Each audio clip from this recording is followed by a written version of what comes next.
میرے محترم، میرے بزرگان، قرآن فہمی کے حوالے سے گفتگو ہو رہی تھی۔ عقیدہ اور قرآن بنیادی طور پر ہمارا موضوع تھا۔ اس قرآن فہمی سے ہم شیعہ حضرات جو اہل بیت کے ماننے والے ہیں، کچھ کام ہم ایسے کرتے ہیں، کچھ عقائد ہم ایسے رکھتے ہیں، کچھ نظریات ہمارے ایسے ہیں جو ہمارے دوسرے مسلمان بھائیوں کے نہیں ہیں۔ ہمیں پتہ ہونا چاہیے کہ جو ہمارا عقیدہ ہے قرآن میں اس کی دلیل کہاں موجود ہے۔ آج والی گفتگو میں عمدن جان کے میں روایات کا سہارا بالکل نہیں لوں گا۔ آج والی ساری گفتگو صرف اور صرف قرآن مجید سے، اور اس کا مقصد بھی صرف اور صرف یہ ہے کہ ماشاءاللہ بہت کثیر تعداد نوجوانوں کی مجالس میں آ رہی ہے، اور یہ خداوند متعال کی طرف سے ایک لطف ہے، اور یہ کربلا والوں کا ایک معجزہ ہے اور ان کا بھی لطف ہے۔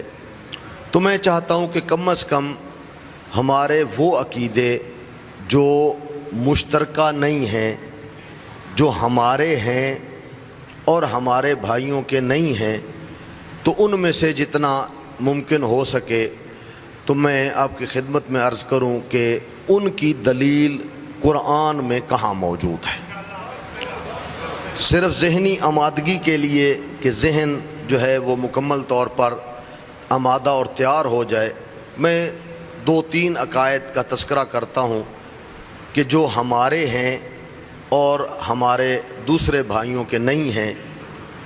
ان میں ایک عقیدہ یہ ہے کہ ہم اہل تشیع عقیدہ رکھتے ہیں جس طرح نبی بنانا اللہ کا کام ہے، یہ عہدہ الہی ہے، بالکل اسی طرح امام بنانا بھی اللہ کا کام ہے۔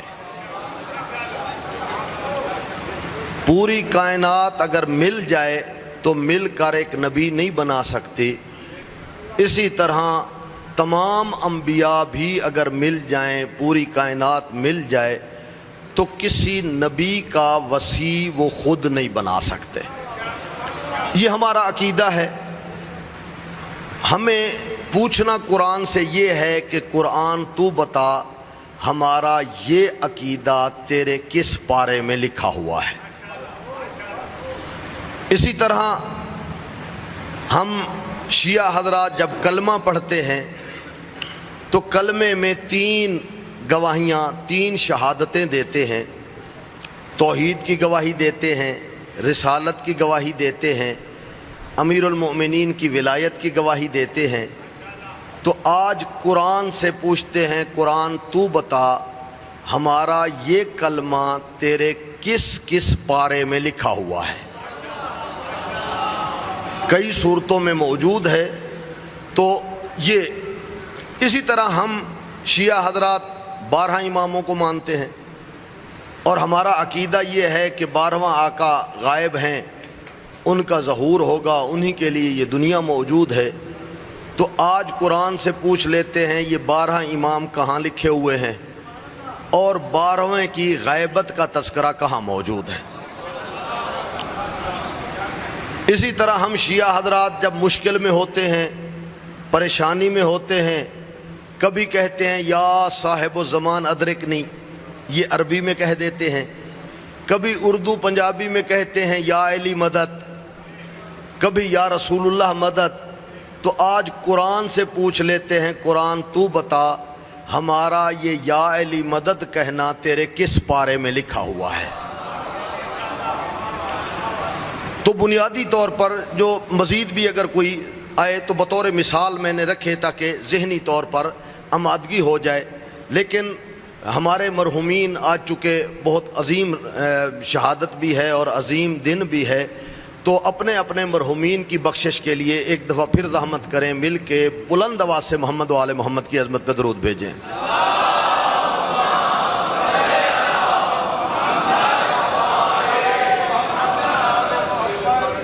خداوند متعال نے سورہ طٰہٰ، کوشش کریں آج جوان سورتوں کے نام یاد رکھ لیں، آیات اگر یاد نہیں رہتی۔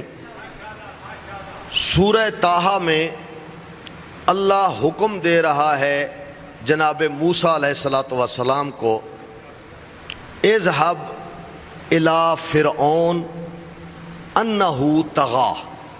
یہ حکم سورہ طٰہٰ میں بھی آیا ہے، سورہ اعراف میں بھی آیا ہے، سورہ قصص میں، مختلف صورتوں میں تقریباً اسی عبارت سے ملتا جلتا، بعض میں انہ آیا ہے، بعض میں انہ آیا ہے۔ بھئی اے موسیٰ آپ تشریف لے جائیے فرعون کے دربار میں اور جا کے فرعون کو تبلیغ کریں، میری توحید بتائیں۔ تو لہذا ایک تو یہ پتہ چلا کہ تبلیغ کے لیے کوئی مخصوص گروہ نہیں ہے کہ جن کو تبلیغ کی جائے، جابر لوگوں کو بھی تبلیغ کی جاتی ہے اور چاہنے والوں کو بھی تبلیغ کی جاتی ہے، تبلیغ کے لیے جائیں۔ اچھا، دوسرا یہ ذہن میں رکھ لیں، اپنے وقت کا جو نبی ہوتا ہے اس سے بڑھ کر اللہ کا فرما بردار کوئی نہیں ہوتا۔ وقت کا جو نبی ہے سب سے بڑا مطیع خدا ہوتا ہے۔ میں حیران ہوتا ہوں، یہ 2-3 جگہوں پہ آیت موجود ہے، اللہ کہہ رہا ہے اذهب الی فرعون، موسیٰ کو پکار کے کہہ رہا ہے، اکیلے موسیٰ کو کہہ رہا ہے جاؤ فرعون کے دربار میں، وہ سرکش ہو گیا ہے، جا کے تبلیغ کرو۔ لیکن جب میں دیکھتا ہوں تو جناب موسیٰ تشریف نہیں لے جاتے، موسیٰ نہیں جاتے، حالانکہ میں نے بتایا ہے اپنے وقت کا سب سے بڑا مطیع اگر کوئی ہو سکتا ہے تو وہ اس زمانے کا نبی ہوتا ہے جس کے پاس یہ حکم آتا ہے۔ موسیٰ علیہ السلام نہیں گئے، کیوں نہیں گئے؟ 2 علتیں علماء کرام نے لکھی ہیں، وجوہات۔ ایک تو یہ کہ کوئی نبی اپنی نبوت کا کام اس وقت تک نہیں کرتا جب تک اسے معجزہ نہ مل جائے، اس کا تذکرہ میں نے 1-2 دن پہلے بھی مختصراً کیا۔ تو معجزہ تو 2 ان کو مل گئے تھے، عصا بھی ید بیضا بھی، لیکن اس کے باوجود جناب موسیٰ تشریف نہیں لے جاتے۔ کیوں نہیں لے جاتے؟ میں نے ضمناً شاید عرض کیا تھا کہ دوسری علت یہ ہے کہ جب تک اللہ اس نبی کے وصی کو معین نہ کر دے اس وقت تک وہ نبی اپنی نبوت کے کام کا آغاز نہیں کرتا، وصی نہ بنا دے اس وقت تک۔ اچھا، اس سے ایک نقطہ اور چھوٹا سا اور بھی آپ کے لیے حل ہو جائے گا۔ اگرچہ ہمارا عقیدہ یہ ہے کہ ہمارے نبی سرور کائنات کنت نبیًا و آدم بین الماء والطین، اول مخلوق بھی ہیں، اول نور بھی ہیں، اور اس وقت بھی نبی تھے۔ ہمارے عقیدے کے مطابق 40 سال کے بعد نبوت نہیں ملی، اس وقت بھی نبی تھے۔ ہاں، اعلان نبوت بعد میں کیا ہے، اس کی بھی وجہ یہی تھی چونکہ ابھی ان کا وصی کعبے میں نہیں آیا تھا۔ حضرت 40 سال تک علی کا انتظار کرتے رہے کہ میرا وصی آ جائے، پھر میں تبلیغ کا کام، پھر آ گیا حکم وَأَنذِرْ عَشِيرَتَكَ الْأَقْرَبِينَ، اور حضرت ابو طالب کے گھر جو ہے وہ دعوت کا اہتمام ہوا، سورہ شعراء میں بیان کیا۔ تو یہاں موسیٰ کا وصی نہیں بنا تھا، اور اللہ کہہ رہا تھا اذهب الی فرعون، جاؤ فرعون کے دربار میں، چونکہ وہ سرکش ہو گیا ہے۔ اب موسیٰ وصی خود بنا نہیں سکتا، اللہ نے ابھی بنایا نہیں ہے، چونکہ ابھی میں آیات پڑھوں گا تو ان آیات سے واضح ہوتا ہے کہ موسیٰ ابھی خواہش کر رہے ہیں۔ جب اللہ نے کہا، اور یہ آیتیں اکٹھی ہیں سورہ طٰہٰ میں، پہلے اذهب الی فرعون انہ طغیٰ، بعد میں پھر موسیٰ علیہ السلام کا، تو جناب موسیٰ خود تو بنا نہیں سکتے تھے، بے شک اولو العزم نبی تھے، بنانا تو اللہ نے تھا۔ ہاں، موسیٰ کے پاس ایک طریقہ تھا، علماء کہتے ہیں الدعاء سلاح المؤمن، مومن کی کتنی بڑی مشکل کیوں نہ ہو، مومن کے اسلحہ کا نام ہے دعا۔ وہ دعا مانگتا ہے سارے مسئلے حل۔ آج ہمیں جناب موسیٰ دعا مانگنے کا طریقہ بھی بتائیں گے، اور موسیٰ چاہتے یہ ہیں کہ اللہ میرا وسیع بنائے، اور خواہش بھی کرتے ہیں کہ میرا وسیع فلاں شخص کو بنایا جائے، وسیع بھی بنائے اللہ نے نام بھی لکھا۔ تو وہ دعا کیا تھی؟ رب اشرح لی صدری۔ اچھا پہلا تو یہ انتہائی ایسا مورد ہے، اگر ہم تفسیریں اٹھائیں تو یہاں تو انبار لگ گیا، ایک الم نشرح لک صدرہ پر اور ایک اس جملے پر رب اشرح لی صدری۔ لوگوں نے ہمارا چونکہ عقیدہ یہ ہے کہ ہمارا نبی پاک ہوتا ہے، معصوم ہوتا ہے، تو اس کا معنی علماء کرام نے کیا ہے رب اشرح لی صدری، یا اللہ تو میرے سینے کو علم کا خزینہ بنا دے، علم سے بھر دے، میرے سینے کو کھول دے، علم کا خزینہ بنا دے، نہ کہ جبرائیل کو بھیج، جس کا کل بھی مختصراً میں نے تذکرہ کیا۔ تو پہلی مانگنا یہ تھا میرا وسیع بنا، لیکن ہمیں بتا رہے ہیں کہ مانگ میں اس سے رہا ہوں جس سے علی بھی مانگتا ہے، اللہ سے مانگ رہا ہوں، اپنے خالق سے۔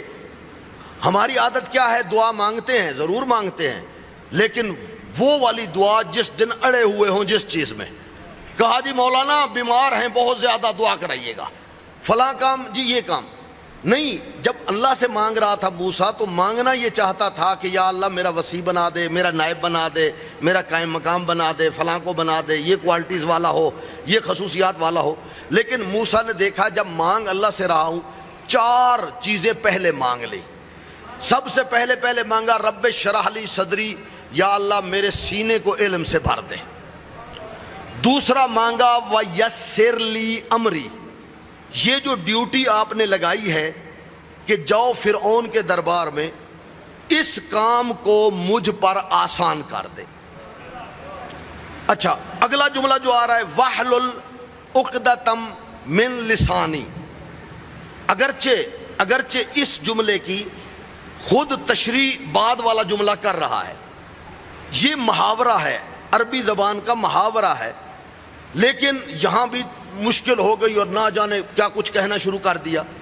وَاحْلُلْ عُقْدَةً مِّن لِسَانِي کا مطلب ہے میری زبان میں تاثیر رکھ، اور اگلا جملہ وضاحت کر رہا ہے یفقہوا قولی، ایسی تاثیر رکھ میرے منہ سے بات نکلے فوراً لوگوں کے دلوں میں گھر کر جائے، فوراً گھر کر جائے۔ لیکن یہاں وَاحْلُلْ عُقْدَةً مِّن لِسَانِي یہ بھی بنا دیا، اور زمخشری صاحب نے جو ہے تفسیر اپنی میں وہ تھوڑا سا میرے آقا امام حسین کے ساتھ بھی ملا دیا کہ وہ جناب موسیٰ کی طرح جو ہے نا وہ بچپن میں اس طرح بولتے تھے، یعنی جس کو جس طرح کا موقع ملتا ہے وہ اس طرح کی بات کرتا ہے۔ بھائی میں صرف ایک بات کرتا ہوں، جتنے بھی مسلمان ہیں، کسی مسلمان کی امامت نماز کی کرانے والا توتلا بندہ نہیں ہو سکتا۔ جب نماز توتلا نہیں پڑھا سکتا تو نبی توتلا کیسے ہو جاتا ہے؟ توتلا ہونا نقص ہے، تو اللہ ہر کسی کا وہ نقص دور کرے۔ تو انہوں نے بنا دیا وَاحْلُلْ عُقْدَةً مِّن لِسَانِي کا مطلب یہ ہے کہ وہ انگارے منہ میں رکھے تھے اور وہ اب توتلا بولتے تھے، ان سے ٹھیک بولا نہیں جاتا تھا۔ نہیں، وَاحْلُلْ عُقْدَةً مِّن لِسَانِي یفقہوا قولی، میری زبان میں ایسی تاثیر رکھ کہ میری بات ہوتی جائے، یفقہوا قولی، لوگ فوراً میری بات سمجھ جائیں۔ اور ابھی میں آپ کے سامنے پیش بھی کروں گا اور سمجھا بھی فوراً گیا۔ اچھا یہ یہاں تک 4 چیزیں اپنے لیے مانگ لی کہ میرے سینے کو علم سے بھر دے، جو کام ذمہ لگایا تھا اس کو آسان کر دے، میری زبان میں تاثیر رکھ دے، ایسی تاثیر رکھ دے کہ لوگ میری بات سمجھیں۔ اب آ گئے وَاجْعَل لِّی، یا اللہ تو بنا، تو پتہ تھا کہ میں نہیں بنا سکتا۔ وَاجْعَل لِّی وَزِیرًا، یا اللہ تو میرا وزیر بنا دے۔ وَوَضَعْنَا عَنْکَ وِزْرَکَ امیر المومنین کے لیے ہے، یا اللہ تو میرا ایک وزیر بنا دے۔ اس وزیر کی نشانیاں دو ہیں. پہلی وجعل لی وزیرم من اہلی، وہ وزیر میرے اہل بیت کا حصہ ہو. وجعل لی وزیرم من اہلی ہارون اخی، وہ ہو بھی میرا بھائی ہارون. تو تین نشانیاں ہیں جو حقیقی وزیر ہے جسے اللہ بناتا ہے. پہلی نشانی اللہ بنانے والا، دوسری نشانی وہ اہل بیت کا حصہ، تیسری نشانی وہ رسول کا بھائی. وہ رسول کا بھائی. اب میں دنیا والوں کو چیلنج کرتا ہوں، پوری دنیا میں جس مرضی بندے کو لے آئیں، علی کے علاوہ مجھے کوئی ایسا بندہ دکھائیں جو چادر زہرا میں موجود ہے، اہل بیت کا حصہ ہے اور رسول کا بھائی بھی ہے. رسول کا بھائی بھی ہے. اچھا، آپ نے تھوڑا سا غور نہیں کیا، ہو سکتا ہے کسی کے ذہن میں آئے یہ بات، میں اس کو بھی حل کرتا جاؤں. بھئی یہ تو آیات حضرت موسیٰ اور ہارون کے متعلق ہیں، تو ڈاکٹر صاحب آپ کو کس نے اختیار دیا ہے کہ آپ ان کو فٹ کر دیں علی اور سرور کائنات پر؟ چونکہ میں نے آج طے کیا تھا کہ حدیث بیان نہیں کروں گا، بے انتہا احادیث ہیں سرور کائنات کی دعائیں جو سرور کائنات نے مانگی ہیں، اور ان دعاؤں میں سرور کائنات کہہ رہے ہیں یا اللہ جس طرح میرے بھائی جناب موسیٰ نے دعا مانگی تھی کہ تو میرے بھائی ہارون کو میرا وزیر بنا، آج میں محمد بھی تجھ سے دعا مانگ رہا ہوں تو میرے بھائی علی کو میرا وزیر بنا. اور پھر سورہ ضحیٰ کی، سورہ علم نشرہ کی آیتیں نازل ہوئیں، وَوَضَعْنَا عَنْكَ وِزْرَكَ. تو ہو سکتا ہے کوئی کہے جی ہم گئے تھے جامع المنتظر تو وہاں مولوی صاحب نے آپ کو بیان کر دیا جی یہ وزیر بنایا، تو یہ تو موسیٰ اور ہارون کی بات ہو رہی تھی. تو آپ میں اتنا مجمع تھا، کوئی بندہ کھڑے ہو کے یہ نہیں کہہ سکا کہ مولانا یہ تو بات ہو رہی ہے جناب موسیٰ اور ہارون کی، آپ کو کس نے حق دیا ہے کہ آپ فٹ کر دیں امیر المومنین پر اور سرور کائنات پر؟ آپ کے پاس اس کی کیا دلیل ہے؟ تو اس کے لیے بھی ہم دور نہیں جاتے، اسی قرآن سے پوچھ لیتے ہیں، قرآن تو بتا یہ جو ہم نے کہا ہے جناب موسیٰ اور ہارون کا اور اس کی تشبیہ دی ہے سرور کائنات اور امیر المومنین پر، تو بتا تیرے اندر جو آیت موجود ہے وہ کون سی آیت ہے؟ تو شاید سورہ مزمل کی آواز آئے. سورہ مزمل 15ویں آیت، اِنَّا أَرْسَلْنَا إِلَيْكُمْ رَسُولًا شَاهِدًا عَلَيْكُمْ كَمَا أَرْسَلْنَا إِلَىٰ فِرْعَوْنَ رَسُولًا. اللہ کہہ رہا ہے، اور اس آیت میں اللہ آپ لوگوں کو مخاطب کر رہا ہے. یہ بہت ساری کم آیات ہیں، ہر جگہ اللہ اپنے حبیب کو مخاطب کرتا ہے. کل اے محمد کہہ دیجئے لا اسألکم علیہ اجرا، کل اے محمد کہہ دیجئے اللہ الصمد لم یلد ولم یولد، کل یا ایھا الکافرین کافرون. تو اللہ سرور کا ہے، لیکن اس آیت میں اللہ آپ کے ساتھ خطاب کر رہا ہے. جتنے بندے بیٹھے ان سے کہہ رہا ہے انا، میں اللہ نے، ارسلنا الیکم، یہ جتنے بندے بیٹھے ہو تمہاری طرف، جو امت محمدیہ ہے، بالکل ایسے رسول بھیجا، کما ارسلنا الی فرعون رسولا، جس طرح کل میں نے فرعون کے پاس موسیٰ کو بھیجا تھا. فرعون کی یہ تشبیہ تو پوری ہو گئی، لیکن یہاں ایک لحظے کے لیے میں روکنا چاہوں گا. بھی میرے بزرگوں دو تشبیہیں ہیں، ایک سرور کائنات اور ایک جناب موسیٰ کی، کہ میں نے تمہاری طرف سرور کائنات کو بھیجا اور جناب موسیٰ کو کس کے پاس بھیجا؟ فرعون کی طرف. تو جو سرور کائنات اور جناب موسیٰ والی بات ہے، یا اللہ اس کو تو مان لیتے ہیں چونکہ وہ بھی نبی ہے، وہ بھی نبی ہے، وہ بھی رسول ہے، وہ بھی رسول ہے، وہ بھی صاحب کتاب ہے، وہ بھی صاحب کتاب ہے، وہ بھی صاحب کلمہ ہے، وہ بھی صاحب کلمہ ہے، وہ بھی صاحب شریعت ہے، وہ بھی صاحب شریعت ہے. لیکن یا اللہ جو تو نے ہمیں فرعون کی لائن میں کھڑا کر دیا، یہ تو ہمیں منظور نہیں ہے، ہم تو مجلس سننے آئے ہیں. اور سورہ مزمل کہہ رہی ہے، ہو سکتا ہے یہ آیت نہ ہوتی تو میں بھی کہتا یار یہ ٹھیک بات نہیں ہے. بھئی ایک لائن میں ہم اور فرعون کھڑے ہو گئے، ایک لائن میں سرور کائنات اور موسیٰ کھڑے ہو گئے. تو کم از کم ہمارا حق تو بنتا ہے کہ اللہ سے پوچھ لیں کہ یا اللہ تو نے ہمیں فرعون کی لین میں کھڑا کر دیا. ہم تو فرعون کو مانتے ہی نہیں ہیں, وہ تو بدبخت ہے جو موسیٰ جیسے نبی کو بھی اذیت دے رہا ہے اور سب کو اذیت دے رہا ہے.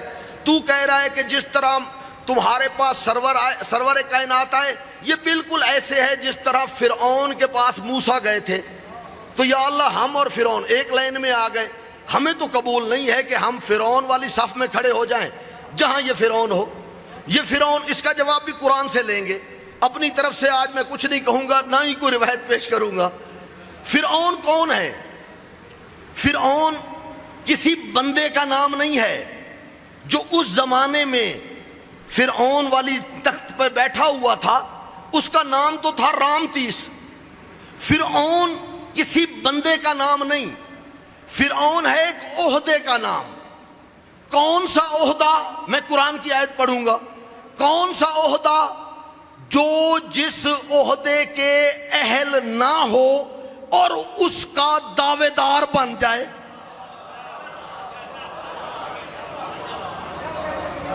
جو اس عہدے کی صلاحیت نہ رکھتا ہو اور دعوے دار بن جائے, وہ ہوتا ہے فرعون. میں کس طرح کہہ رہا ہوں وہ فرعون؟ سورہ نازعات میں چلے جائیں. فرعون کہتا ہے انا ربکم الاعلی. رب تو وہ تھا نہیں, دعویٰ اس نے کر دیا میں ہوں رب اعلی. لہذا آپ لوگوں کو بھی پریشان ہونے کی ضرورت نہیں ہے, آپ لوگوں کو بھی گھبرانے کی ضرورت نہیں ہے. صرف تلاش کریں, دیکھیں کون کون ایسے ہیں جو ان عہدوں کے تو حقدار نہیں تھے لیکن دعوے دار بن بیٹھے.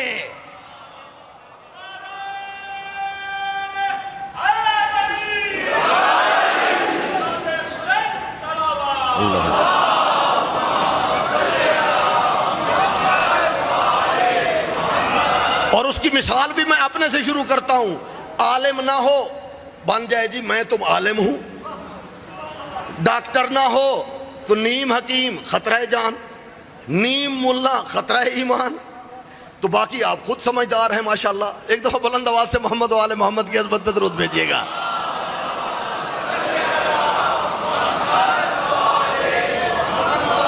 اچھا, اب وسیع بن گیا. جناب ہارون کو دعا موسیٰ کی قبول ہوئی, وسیع بن گیا. جب وسیع بن گیا تو اللہ نے الفاظ چینج کر دیے. پہلے آرڈر دے رہا تھا صرف جناب موسیٰ کو, اذهب الى فرعون انہ طغی. اب چونکہ وسیع آ گیا ہے تو اب اللہ نے الفاظ چینج کر دیے. اذهبا, اے موسیٰ اور ہارون تم دونوں چلے جاؤ فرعون کے دربار میں, فرعون کے دربار میں, اور جا کے اس سے نصیحت کرو. اچھا, فرعون بڑا چلاک آدمی تھا.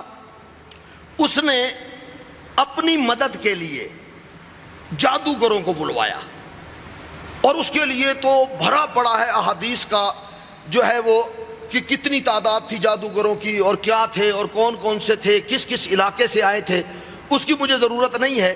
بہرحال جو ٹاپ کے جادوگر تھے اس وقت پوری دنیا میں, مصر میں تھے, یونان میں تھے, جہاں جہاں سے تھے اس نے جادوگر بلوائے. اچھا, جادوگر جب تشریف لے آئے تو اس وقت جادوگروں نے پہلے معاہدہ لکھا. اس معاہدے کو بھی قرآن نے کوڈ کیا. پہلے معاہدہ کیا کہ ہم آپ کے پاس اس کام کے لیے آ رہے ہیں, ہمیں فیس کتنی دی جائے گی. پہلے فیس طے کی کہ ہمیں کیا فیس ملے گی, کتنے پیسے آپ دیں گے, ہم یہ کام آپ کے لیے کریں گے. تو وہ فیس کا تذکرہ بھی قرآن نے کیا ہے. وقت نہیں ہے کہ میں ان کی طرف چلا جاؤں, صرف ایک جملہ کہہ دیتا ہوں, وَمِنَ الْمُقَرَّبِينَ. فیس یہ طے ہوئی کہ اگر آپ موسیٰ کے مقابلے میں آؤ گے, حق کے مقابلے میں آؤ گے, تو آپ کے وہ حق کے مقابلے میں آنے کی فیس یہ ہوگی کہ آپ میرے سب سے قریبی وزیر بن جاؤ گے, فرعون کے مقربین میں شمار ہو جاؤ گے, مقربین میں. یہ فیس پہلے طے ہو گئی. اب جب فیس طے ہو گئی تو وہ جادوگر آ گئے. اچھا, یہاں میں ایک بات کہنا چاہتا ہوں فرعون سے. فرعون تو کہتا خود کو خدا ہے اور محتاج ہے جادوگروں کا. تو کہہ رہا ہے نا انا ربکم الاعلی، تو کہتا خود کو خدا ہے اور محتاج ہے جادوگروں کا، اصل میں جو نہ ہو اور بن بیٹھا ہو وہ ہمیشہ دوسروں کا محتاج ہی رہتا ہے۔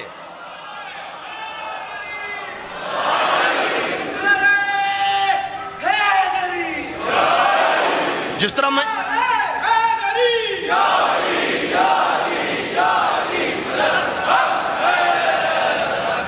میں نے آپ کو اپنی مثال دی بھی، مولوی میں نہ ہوں تو کوئی مسئلہ پوچھنے آئے گا تو میں تو محتاج ہی رہوں گا دوسروں کا۔ جو نہ ہو اور بن بیٹھا ہو تو وہ تو ہمیشہ محتاج ہی رہتا ہے۔ میں کبھی اس سے پوچھوں گا اللہ کے نام پہ یہ بتا دو، کبھی اس سے پوچھوں گا اگر تو نے نہ بتایا تو میں تو مارا جاؤں گا، میں تو ختم ہو جاؤں گا، میری تو دکان ہی بند ہو جائے گی۔ ایک دفعہ مل کر بلند آواز سے محمد و آل محمد کی عظمت پہ درود بھیجیے گا۔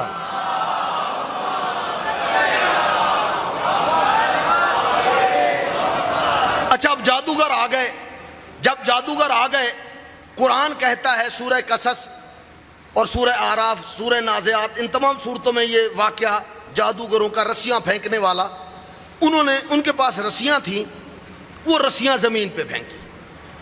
اچھا رسیاں جو ہی زمین پہ پھینکی وہ رسیاں سانپ بن گئے، سانپ بن کے ادھر ادھر بھاگنا شروع کر دیا ان رسیوں نے۔ جب سانپ بن گئے تو مومن کی ایک نشانی ہوتی ہے بنیان مرصوص، خصوصاً مجاہد کے لیے کہا گیا ہے، مقابلے کے لیے جاتا ہے نا، اس کے اندر کوالٹی یہ ہوتی ہے کہ اپنے خوف کو باہر نہ نکلنے دے۔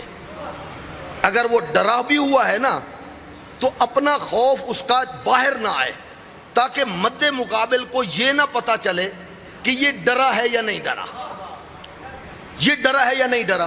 لیکن یہاں اللہ نے دیکھ لیا موسیٰ کے دل کو، موسیٰ کے دل کو، اور قرآن میں آیت بھی لکھ دی۔ قرآن میں ویسے باڈی لینگویج میں موسیٰ نہیں ڈرا ہوا، سامنے کھڑا ہے، اچھا اور ڈالو بے شک رسیاں، میں ابھی دیکھ لیتا ہوں، ابھی کر لیتا ہوں، مثلا اس طرح، لیکن اندر اندر سے قرآن نے لکھا ہے، سورہ شعراء نے بھی لکھا ہے، ایک اور دو صورتوں نے بھی لکھا ہے یہی جملہ، اوجسا فی نفسہ خیفۃ الموسیٰ۔ اللہ کہتا ہے میں نے موسیٰ کے نفس میں، دل کے اندر ہلکا سا خوف محسوس کر لیا، ہلکا سا خوف محسوس کر لیا۔ میں یہاں دنیا والوں کو کہوں گا علی کا مقابلہ کرواتے ہو، جو اپنی آنکھوں کے سامنے رسیوں سے بنے ہوئے سانپوں کو دیکھ کے ڈر جائے وہ موسیٰ ہے، اور جو اپنے بیٹے محمد حنفیہ سے کہے بیٹا تیرے بابا علی کو پرواہ نہیں، وہ موت پہ جا پڑے یا موت اس پہ آ جائے، وہ علی ہے۔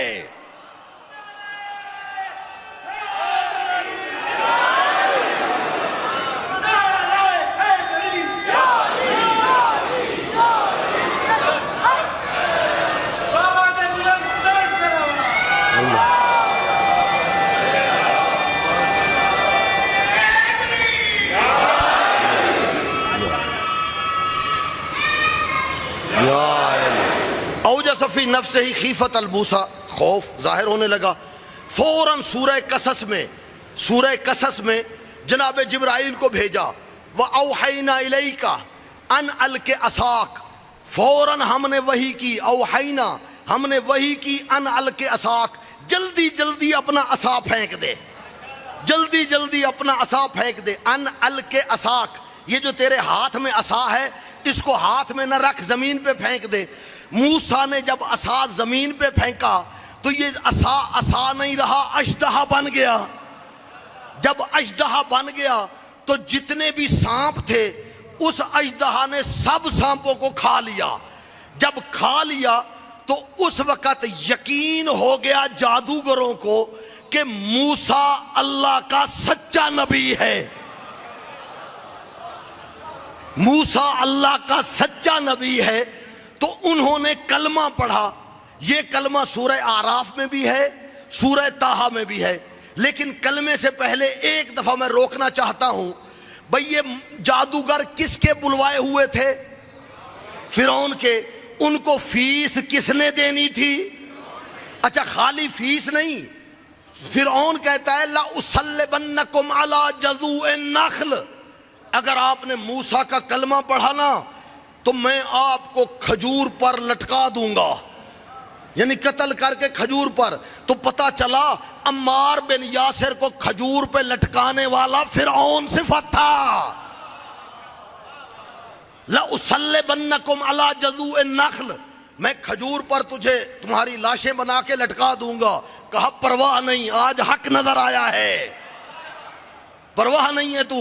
پھر اس نے لفظ بدلے، قرآن نے لکھے لَأُقَتِّلَنَّ أَيْدِيَكُمْ وَأَرْجُلَكُمْ مِنْ خِلَافٍ، میں تمہارے ہاتھ پاؤں کے ٹکڑے ٹکڑے کر دوں گا۔ کہا تو ہاتھ پاؤں کے ٹکڑے کہتا ہے، ہمیں کاٹ دے، کاٹنے کے بعد جلا دے، جلانے کے بعد خاک بنا دے، خاک بنانے کے بعد ہوا میں اڑا دے، اس کے باوجود بھی آج حق نظر آیا ہے، حق کو نہیں چھوڑ سکتے۔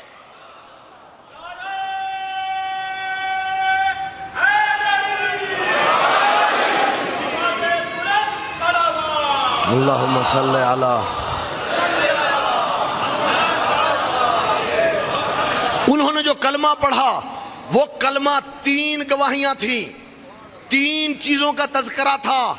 توحید کا تذکرہ بھی تھا، اس وقت کے نبی کا تذکرہ بھی تھا، اس نام کے ساتھ، اس وقت کے نبی کا نام کے ساتھ تذکرہ بھی تھا، اور اس نبی کے وصی کا بھی نام کے ساتھ تذکرہ بھی تھا۔ قالو آمنا برب العالمین رب موسیٰ و ہارون۔ تو مجھے کہنے دیجئے موسیٰ اولی العزم نبی، حضرت بھی اولی العزم نبی، موسیٰ صاحب کتاب نبی، حضرت بھی صاحب کتاب نبی، موسیٰ صاحب کلمہ نبی، حضرت بھی صاحب کلمہ نبی۔ موسیٰ کے کلمے کے 3 اجزاء، حضرت کے کلمے کے بھی 3 اجزاء۔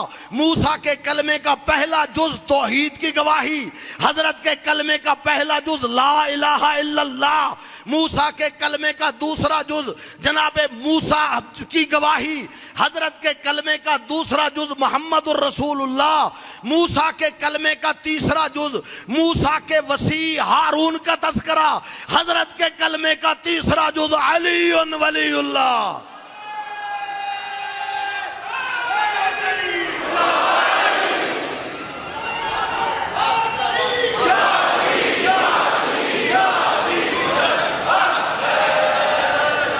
جناب موسیٰ کا قرآن میں 169 مرتبہ تذکرہ، سرور کائنات کا تورات میں 169 مرتبہ تذکرہ۔ جناب موسیٰ خود مانگ رہے ہیں رب اشرح لی صدری، خود مانگ رہے ہیں یا اللہ میرے سینے کو علم کا خزینہ بنا دے۔ سرور کائنات کے لیے اللہ بغیر مانگے کہہ رہا ہے الم نشرح لک صدرک، کیا ہم نے تیرے سینے کو علم کا خزینہ نہیں بنایا؟ موسیٰ مانگ رہے ہیں وَاجْعَلْ لِي وَزِيرًا مِّنْ أَهْلِي ہارون اخی، محمد کے لیے علی کے حوالے سے اللہ بن مانگے کہہ رہا ہے وَوَضَعْنَا عَنْكَ وِزْرَكَ، کیا ہم نے علی کو تیرا وزیر نہیں بنایا؟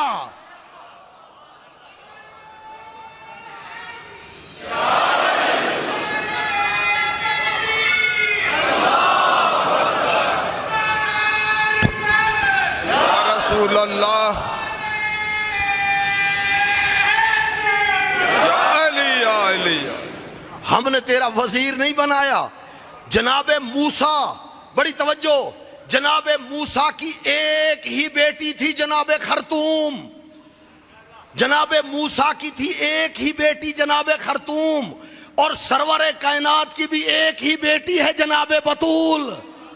اگر موسیٰ کی ہو ایک اور حضرت کی ہو 4، قرآن کی تشبیہ غلط ہو جائے گی۔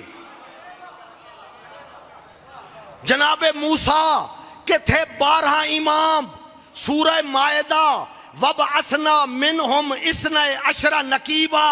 موسیٰ کے تھے 12 امام، حضرت کے بھی ہیں 12 امام۔ موسیٰ کا 12واں عیسیٰ غائب، حضرت کے 12ویں مہدی غائب۔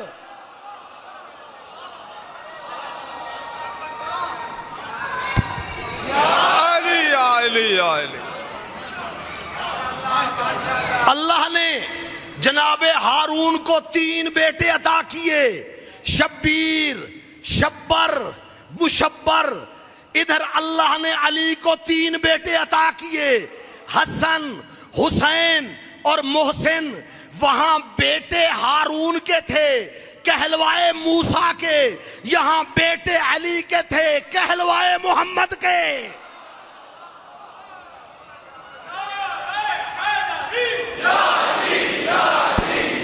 علی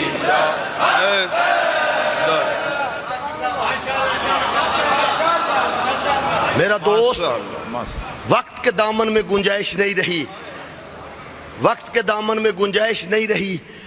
آج میں تذکرہ کرنا چاہتا ہوں علی کے ان بیٹوں کا جنہیں علی اکبر کہا جاتا ہے۔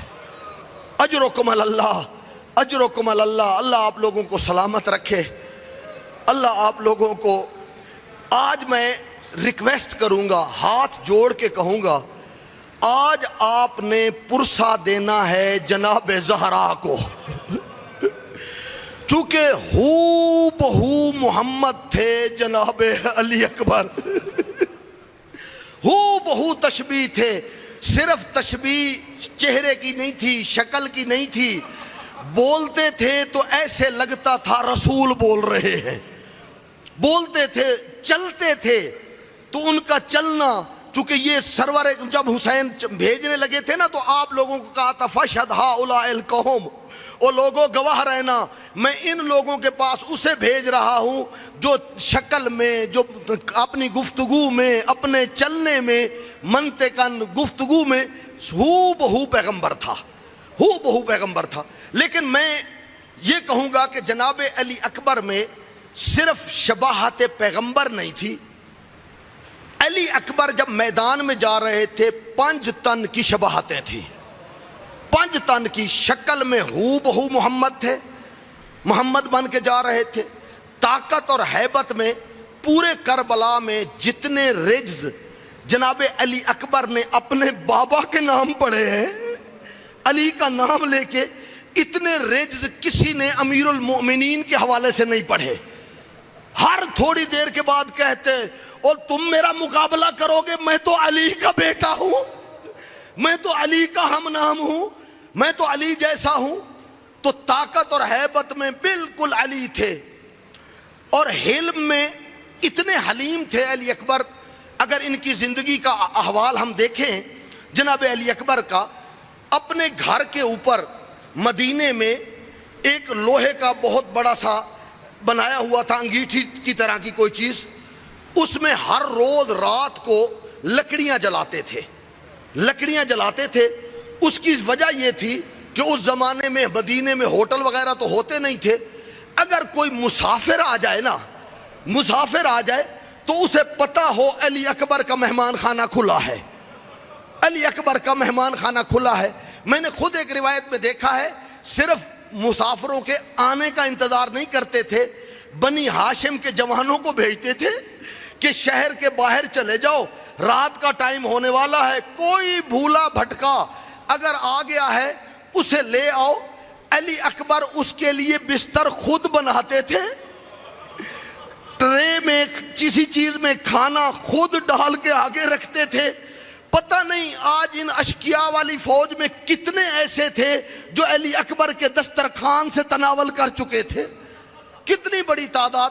تو حلم میں تھا حسن، اور سن میں وہ تھا جناب زہرا، میری آقا زادی بھی 18 سال کی، علی اکبر کا سن بھی شہرت ہے کہ 18 سال۔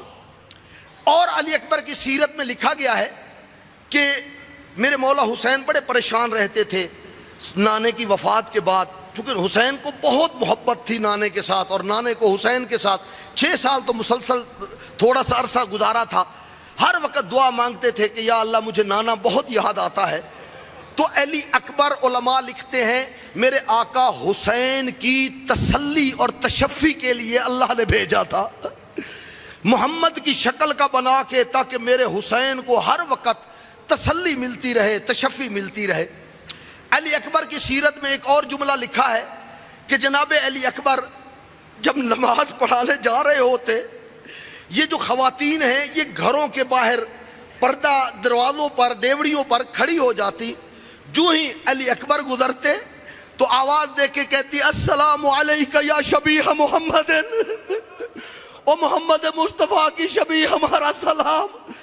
بوڑھی بوڑھی عورتیں کہتی تھوڑی دیر رک جا، ہم نے تیرے نانا کی زیارت کی ہوئی ہے، اور تو بالکل محمد جیسا ہے، تو ہمارے رسول جیسا ہے۔ دروازے پہ کھڑے ہو کے میرے آقا کا انتظار کرتی، اور انتظار کرنے کے بعد زیارت کرتی، اور زیارت کے بعد پھر جناب علی اکبر جاتے۔ بعض روایات میں ہے کہ جب علی اکبر پیدا ہوئے تو پورا مدینہ انہوں نے باریاں بنائی ہوئی تھی کہ ہم نے سنا ہے سرور کائنات کی شبیہ آ گئی ہے۔ تو عورتیں اور مرد وہ جاتے تھے جناب علی اکبر کی زیارت کرتے تھے، تو یہ تھے شبیہ پیغمبر، بالکل ہو بہو سرور کائنات کی شبیہ تھے، بولنے میں بھی۔ قبلہ نکن صاحب نے ایک جملہ کہا ہے، کہا اتنے لوگ موجود تھے اور کربلا میں 10ویں کے علاوہ جناب علی اکبر کی آذان نہیں ہے، صرف عاشور کی صبح کی آذان کا تذکرہ ہے کہ وہ علی اکبر نے آذان دی تھی۔ قبلہ نکن صاحب کہتے ہیں وہ آذان علی اکبر نے کیوں دی تھی؟ ہر روز تو کوئی اور آذان دیتا تھا، امام حسین نے 10ویں والے دن علی اکبر سے آذان کیوں دلوائی تھی؟ تو لکھا، علامہ نکن صاحب کہتے ہیں شاید اس کی وجہ یہ تھی کہ میرے مولا چاہتے تھے علی کی آواز ہو بہو محمد جیسی ہے، ہو سکتا ہے سننے والوں کو حیا آ جائے یہ ہمارے نبی کی آواز ہے، ہو سکتا ہے ان کا وہ لحاظ کر دیں۔ اجرکم اللہ، اجرکم اللہ، اللہ آپ کو کوئی غم نہ دے سوائے غم اہل بیت کے۔ عزادار و روایات کہتی ہیں کہ جناب علی اکبر موت کی اجازت لینے کے لیے آئے۔ پہلے بنی ہاشم کے شہید تھے جناب علی اکبر، حضرت علی اکبر سے پہلے کوئی ہاشمی شہید نہیں ہوا، سب سے پہلے شہید جناب علی اکبر۔ جب میرے مولا نے بھیجا نا کہ جاؤ اجازت لے کے آؤ، روایات کہتی ہیں جب علی اکبر خیموں کے اندر گئے نا، قبلہ یار شاہ صاحب کہتے ہیں بیویوں نے پتھروں کے ساتھ ماتم کیا، آواز آتی تھی یا شبیہ پیغمبر، اے شبیہ پیغمبر ہمارا جب دل چاہتا تھا اپنے نانا کو یاد کرنے کے لیے تیری زیارت کرتے تھے۔